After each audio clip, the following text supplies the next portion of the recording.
This is the Easy Living Yards podcast. I'm your edgy host, Ben Hale. Let's jump in and learn how to have a healthy, beautiful yard with less work so you can enjoy more time doing what you love.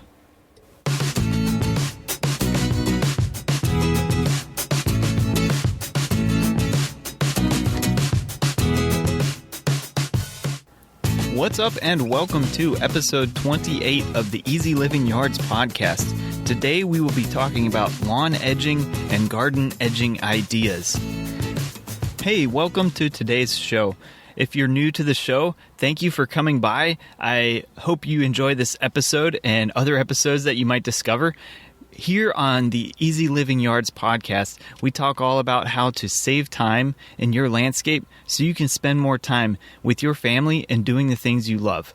So today, with lawn edging and garden edging ideas, it's going to be a little bit of a shorter episode than some of the previous ones, but this is in itself is actually a very valuable piece of having a low-maintenance landscape. So if you're looking at your garden areas or if you're looking to design a new space, having the proper, appropriate edging that's durable and that actually provides a good barrier to prevent growth and spreading of certain plants is very important. So let's just jump into it today and start learning about lawn edging and garden edging and how this is important for us.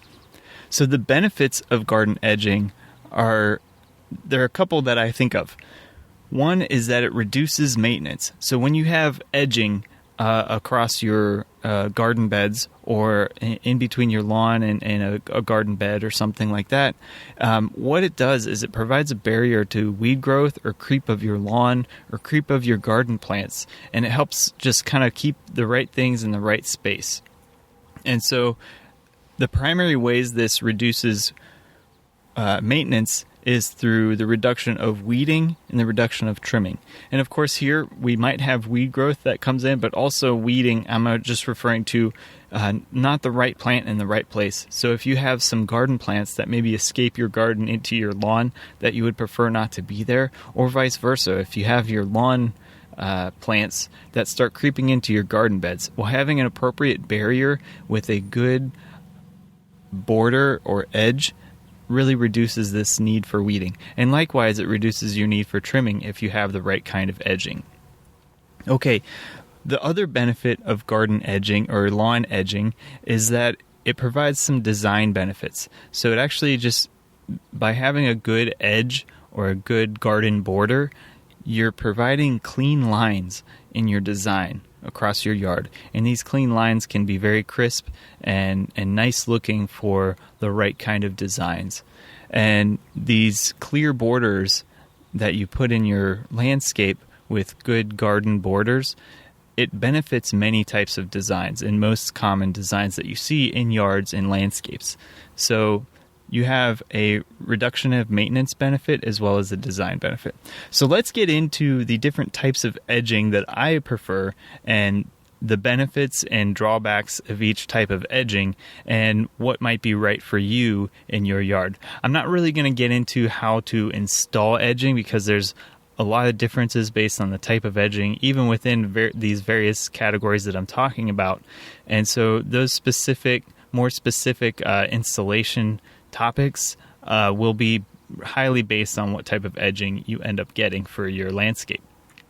So the first type of edging that's highly durable is metal edging. And so the benefits for metal edging are that it's one, durable, and two, low visibility, or it can be low visibility.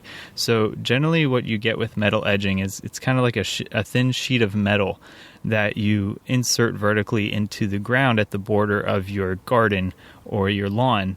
And this metal edging border provides a very strong and durable barrier between your two spaces that you're providing an edge on, and it withstands the test of time, generally speaking. And so this is a pretty thin sheet of metal, and so it is low visibility, and that is highly desired in a lot of designs. So it's almost like an invisible border. Now, of course, when you're close up to it, you do see it, but from a distance, it almost looks like just a self-made border, if that makes sense. So some cautions with metal edging. First, if you have steel edging, it can rust. So if you have like a thicker steel edging, this actually may be an appealing look to have like a slightly patinaed or surface rusted edging. And so if that's desired, make sure you have the right type of steel edging to do that. But if not, it might actually degrade your edging, especially if you have a thinner metal edging like I was mentioning previously. If you have a thicker metal edge, this actually may be desired, and you get surface rusting, and that's different than deep rusting and pitting. So the stuff you want to avoid is the stuff that might corrode over time and eventually degrade to where you have to replace it.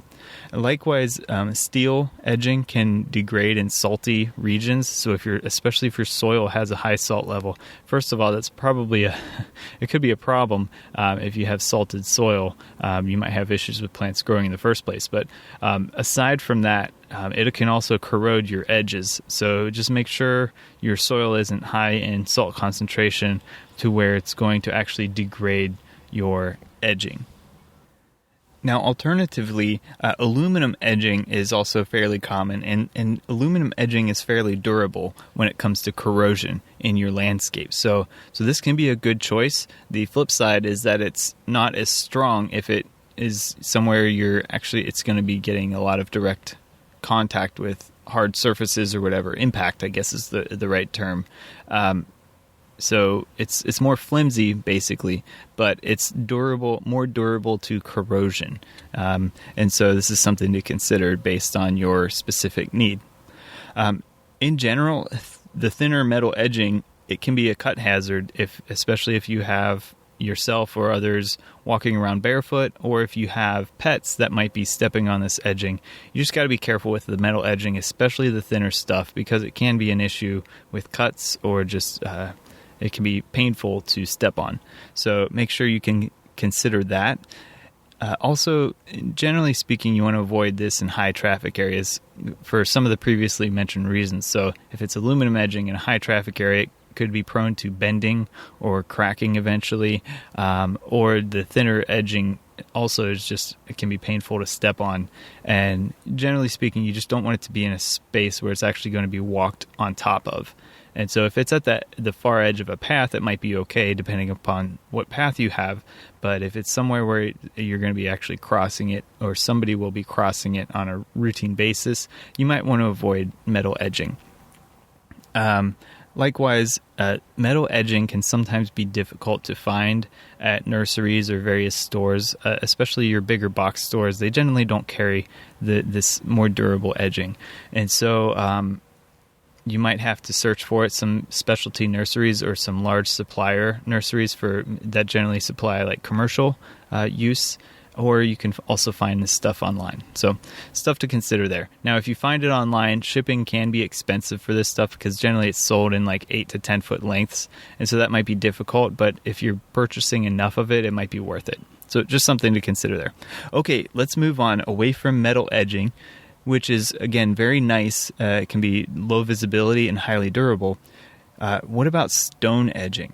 So stone edging is the benefits of stone edging is that it's very durable if installed properly, and also can be very decorative at the same time. So in and of itself, just the edging itself can be a nice accent to your garden or to your lawn as a nice visual piece by itself as a stone edging.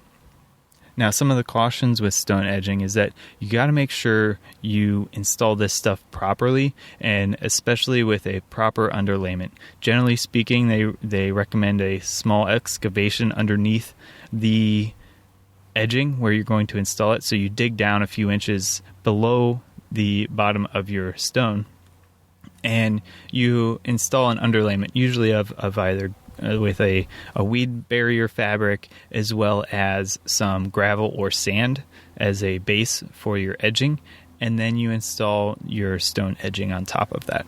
So make sure you properly research whatever you're installing on how to properly do it for the longest durability and also for good weed prevention. And that is a good segue into the next caution, which weeds can become a problem with stone edging because it's not a impenetrable barrier like your metal edging.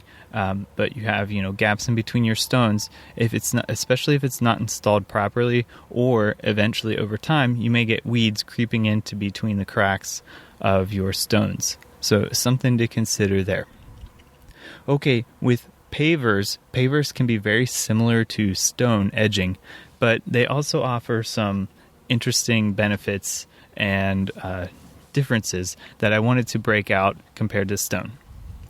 So, like stone edging, paver edging can be highly durable.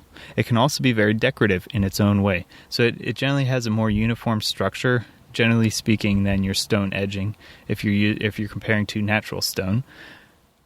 The alternative is that, generally speaking, again, your paver edging is less expensive than stone. And so because stone is by itself a natural material, the larger the size you get with your stones, the higher the price. With pavers, it's something that can be manufactured to various shapes and sizes, and it's usually highly accessible, and you have a lot of options of size, shape, color, and texture with your paver edging. So the versatility of paver edging, along with the cost of it, can be something that's very appealing. Okay, now like stone edging, paver edging also requires the appropriate underlayment and foundation, and likewise can have the same weed problems that we talked about with stone edging. Okay, now aside from these durable borders that I just talked about, I want to talk about two other options. The first option is actually something I really like, and that is a mulched border.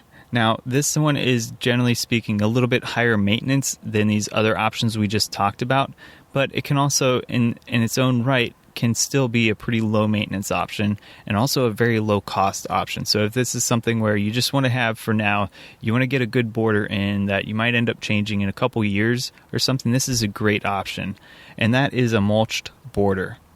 So with a mulched border, basically what you do is you dig out a small, shallow trench or ditch along the edge of your garden bed, and so you're talking about a few inches deep, and it provides a break between your lawn and your garden, or whatever two edges you're talking about, and you fill this shallow ditch or trench with mulch that you've acquired.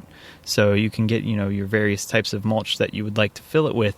And this mulch basically provides somewhat of a barrier between the two spaces.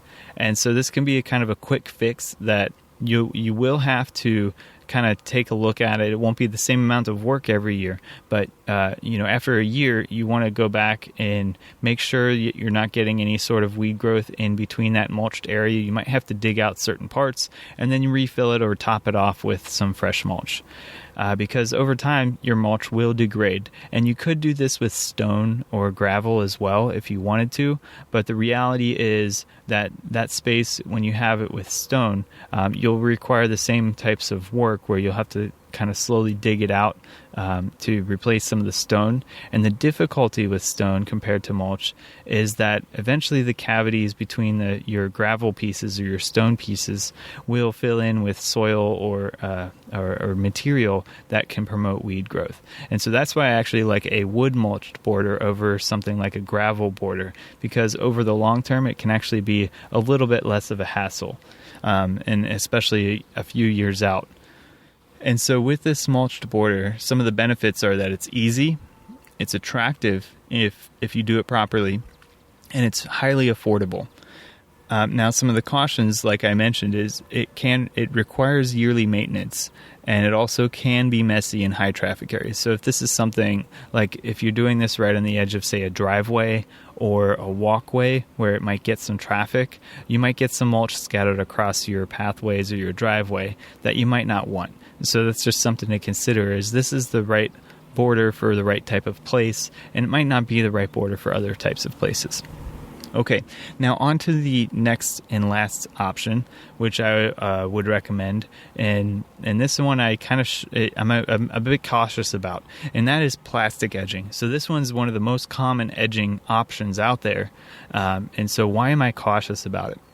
Well, first let's talk about the benefits of it first, and then we'll talk about some of the potential issues. So the benefits are that it's easy to install, generally speaking, it's affordable, and it's also highly versatile. So you can shape it, generally speaking. You can get nice curves. You can also get pretty sharp corners if you want. So it allows a lot of versatility to whatever your needs are, and that's very convenient in its own right. It's also very easy to find. A lot of stores carry it, so it's something that you can pick up quickly. You can get to work on it, and that has a huge benefit to it as well. Just the convenience of access. Now, what are the cautions for plastic edging? Well, for one, plastic edging can degrade over time, especially if you're talking somewhere that gets direct sunlight. A lot of times sunlight can degrade a lot of plastics, and so you'll end up with a brittle or weathered plastic over time where you might get discoloring or breakage, and that can be an issue that you end up having to reinstall this every couple years as it degrades.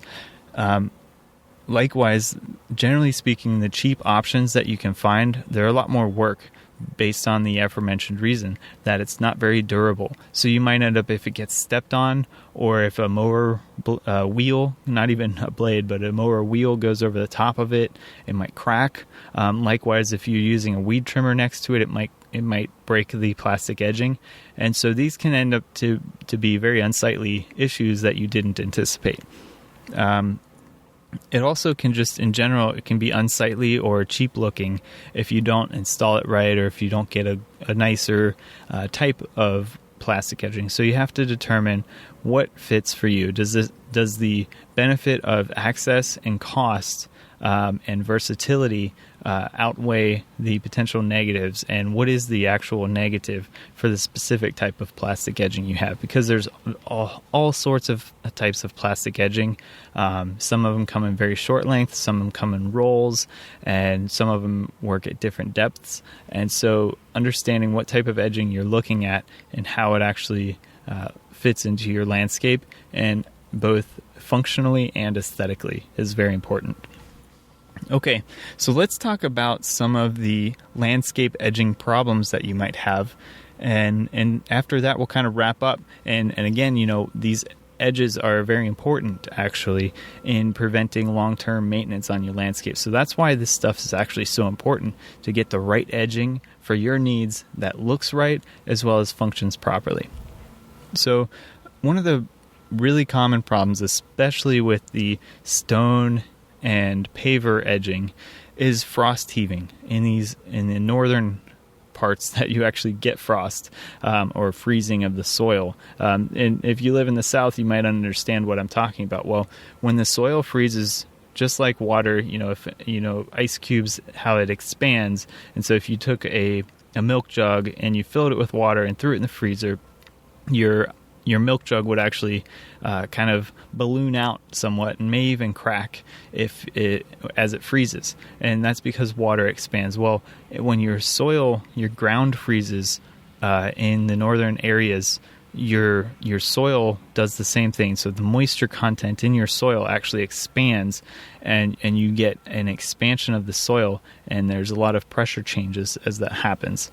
And along with that, anything that's submerged into the soil can be shifted or moved. And so a lot of times that's why you hear when people are digging a foundation for, say, a deck or a shed or even a mailbox, that you want to make sure you dig below what's called the frost line. So the depth that normally gets frozen, you want to dig below that so you don't deal with this frost heaving issue. Now, of course, here in southern Ohio, we actually have about a 36-inch frost line. So when you dig a foundation for something like our shed that we built a few years ago, I had to dig down below 36 inches in order to sink the footers for the shed. And of course, when you're doing a garden edge with maybe a stone border, you don't actually want to dig down 36 inches just to put in an appropriate underlayment for your stones that are just going to sit on top of the soil. But what you want to do is ensure that it has the best foundation to prevent heaving. And so how do you do that? So that's kind of what we're talking about here is frost heaving is when it's very common in stone pathways around here, where over time some of the stones will start to shift up or down or settle or whatever. And some of that's due to frost heaving, some of it's due to just general settling. And so how do you prevent that? Well, one, making sure you have a deep enough foundation or underlayment to prevent some of this issue from happening, especially using like gravel. Gravel's very good at preventing the effects of frost heaving on what's sitting on top of it. And also just making sure you have the right underlayment to begin with. So gravel, sand, weed barrier fabric as well, just to prevent sitting and pooling of water underneath your edging as well is very important.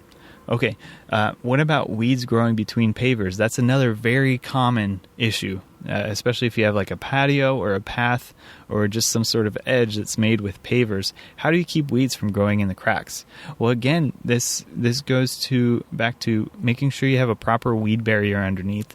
And you see in the stores how they have various grades. You want to get the highest grade possible you can afford because that'll mean it lasts longer in your landscape.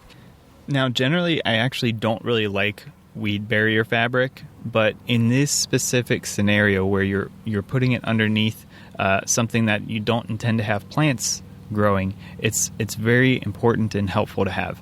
And again, this is for both weed prevention as well as ensuring proper drainage in that area as well.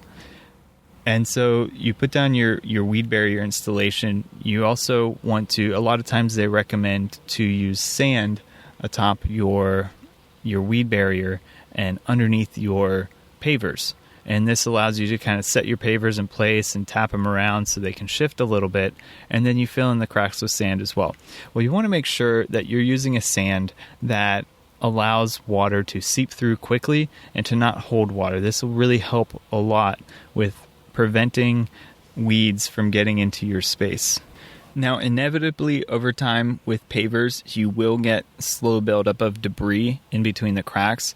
And so, unfortunately, one of the best things you can do is to just try and clean those out best as possible. So maybe with like a pressure washer or stiff bristled brooms. And to get as much of your built up organic material that might have kind of accumulated in there out of there. So clean it out as best possible, and this is maybe every couple years you have to do this, and then go back and fill in those cracks with some of that highly porous sand that can drain as quickly as possible and prevent weed roots from kind of getting established there and actually germinating there because the place gets hot and dry quickly, and that'll help preventing weed growth as well. Okay, what about weeds growing underneath or below your garden edging? Well, the primary fix here is that to make sure you have a garden edging that goes as deep as you need it to go. So what I'm talking about here is a lot of plants spread by underground roots or rhizomes. And so they'll shoot roots out horizontally below the ground and pop up new shoots. And you want to make sure that your edging, depending upon the plants you have growing in your garden, that you put your edging below where these roots might potentially go. And one of the notorious perpetrators for this is bamboo, for example. Now with bamboo, for example, you want to have a garden edging that goes as deep as 2 feet to prevent those roots from getting past that space and into the space you don't want it to grow. So you got to make sure you have the right depth or the right width as a rhizome or root barrier to prevent weeds from growing underneath your edging.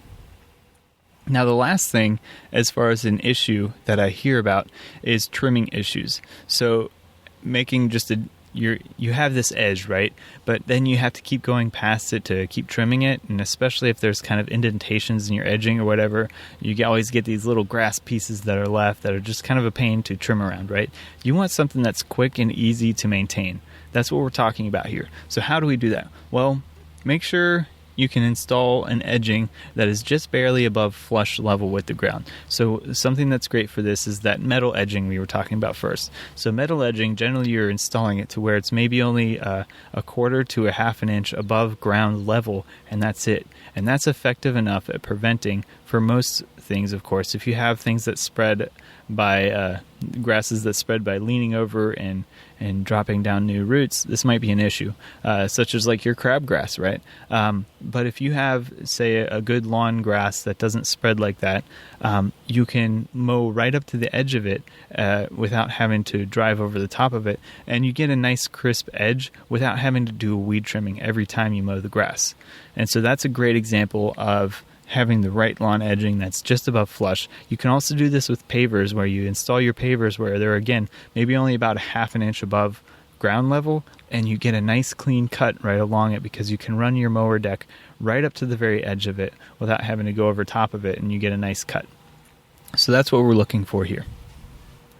And with that, guys, that's pretty much a wrap for the different types of edgings that I recommend. So if you're looking for some lawn edging or garden edging, a lawn border, garden borders, whatever you want to call them, these are some great options. There's a lot of various options out there, so you got to just match what type of durability do you want, what type of cost are you willing to spend on some of this stuff. And again, sometimes it's worth it spending a little bit more to get something that's going to last you a little bit longer and also save you a bit more time with the work to maintain it. And so that's very important to consider, as cost isn't the only thing here that we're talking about, but also our time, which is very precious.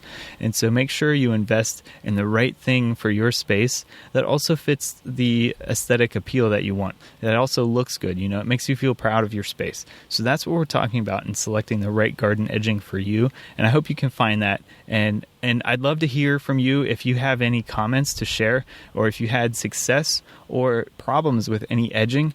Go on over to ELY.how, that's ELY.how/episode28, and drop a comment there. For everybody else, let's start a discussion so you can learn and share with others about what's the best type of edging for you and what you've either had really good experience with or have had negative experience with.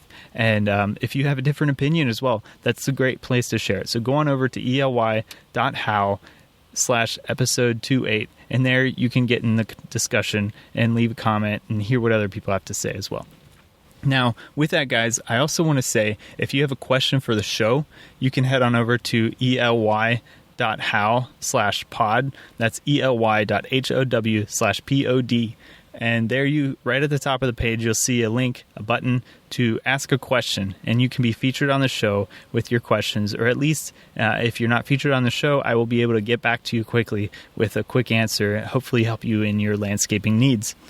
And likewise, if you guys haven't been over to iTunes to leave a review, if you like this show, if you've gotten some value out of it, a great way to help other people learn as well how to save time in their landscape, to do more of what they love, you can head on over to iTunes and leave a review. So with all these things I'm talking about, just check out the show notes, or you can go on over to ELY.how/episode28, and all of the links are right there to leave a review, to ask a question, and potentially get featured on the show.